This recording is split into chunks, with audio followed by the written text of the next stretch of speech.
From JBS Studios in Greater New York, this is the JBS News Update with Teisha Bader. I'm Teisha Bader with the JBS News Update for Monday, July the 29th, 2019. We open with some political news in Israel. The New Right and the Union of Right-Wing Parties announced a merger this morning. Reportedly being called the United Right will see former Israeli Justice Minister and New Right co-chair Ayelet Shaked at its helm. Jewish Home Party's Rafi Peretz in the number 2 spot, and Shaked's New Right co-leader and former Education Minister Naftali Bennett in the 4th spot. Shaked said today, "We united the parties of the right for a joint list to ensure precious votes will not be tossed away." Israeli Prime Minister Benjamin Netanyahu's Likud party criticized the merger for the votes they said will be lost by not including the far-right Otzma Yehudit party or Moshe Feiglin's Zehut party in the merger, jeopardizing, they said, the continuation of a right-wing government. Blue and White, meanwhile, which is led by Netanyahu rival Benny Gantz, said they were disappointed that Shaked and Bennett had formed what they called an alliance with extremists. Israel and the United States held joint tests of an Israeli defense system, the Arrow 3, which protects against long-range ballistic missiles. It was tested in secret in Alaska over the last few weeks. Prime Minister Netanyahu told his cabinet yesterday that the system intercepted ballistic missiles at unprecedented altitudes and speeds, telling them today Israel has the ability to act against ballistic missiles that could be launched against us from Iran or anywhere else, calling it a great achievement for the security of Israel. The tests were conducted by Israel's Defense Ministry's Missile Defense Organization and the U.S. Missile Defense Agency, with assistance from the Israeli Air Force and Israel Aerospace Industries. Director of the U.S. Missile Defense Agency, Vice Admiral John Hill, said this unique success in Alaska provides confidence in future Israeli capabilities to defeat the developing threats in the region.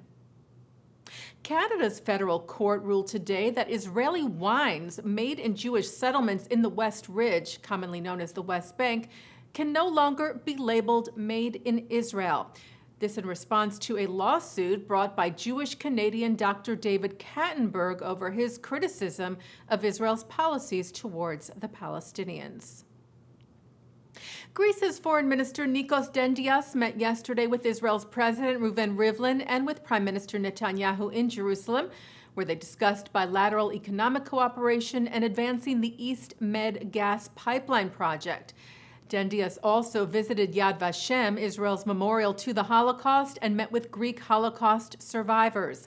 And today, the president of Croatia, Kolinda Grabar-Kitarovic, also visited Yad Vashem and met with Rivlin and Netanyahu, who told her he was confident she would lead the fight in Croatia and in the EU against the rebirth of anti-Semitism.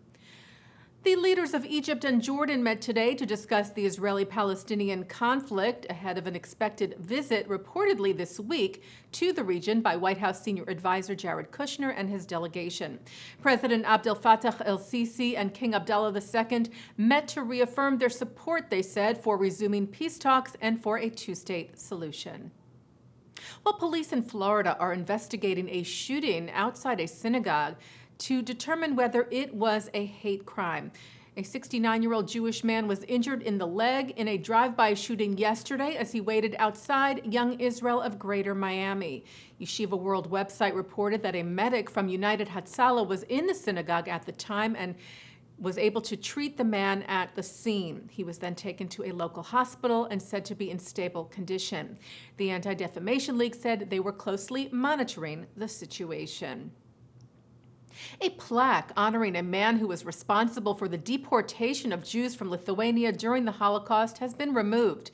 The mayor of Vilnius, Remigijus Šimašius, took action to remove the plaque on the Lithuanian Academy of Science building, which honored Jonas Noreika, who was responsible for the deportation of Jews from the town of Šiauliai. American Jewish Committee Director of International Jewish Affairs, Rabbi Andrew Baker, called the mayor's actions courageous. And the AJC urged other neighboring countries to confront their Holocaust-era past. Well, today's Google Doodle honors a Holocaust hero, Chiune Sugihara, a Japanese diplomat stationed in Lithuania at the outbreak of World War II, who, against his government's orders, issued thousands of visas for Jews to escape the Nazis, allowing them to travel through Japan, ultimately to the safety of the Dutch colony of Curacao in the Caribbean. The first of those visas was written 80 years ago today. Sugihara wrote at least 4,500 visas by hand in about a month and a half. The Yad Vashem Holocaust Museum recognized him as a righteous among the nations in 1984. Sugihara said of his life-saving actions, "I knew that somebody would surely complain about me in the future, but I myself thought this would be the right thing to do." Taking a look now at our programming for tonight on JBS for Monday, July the 29th at 7 o'clock, it's The Wisdom of Dr. Ruth. At 7:30, we bring you the 2019 induction ceremonies of the Manhattan Jewish Hall of Fame, including Broadway star Joel Grey, Nobel laureate Eric Kandel, and JBS's very own Mark Golub. At 9, filmmaker Paula Eisel talks about her documentary 93 Queen. At 10 o'clock, author Malcolm Gladwell speaks at the 92nd Street Y. And coming up right after this newscast, it's The Jewish World. And that's the JBS News Update for Monday, July the 29th, 2019. I'm Teisha Bader.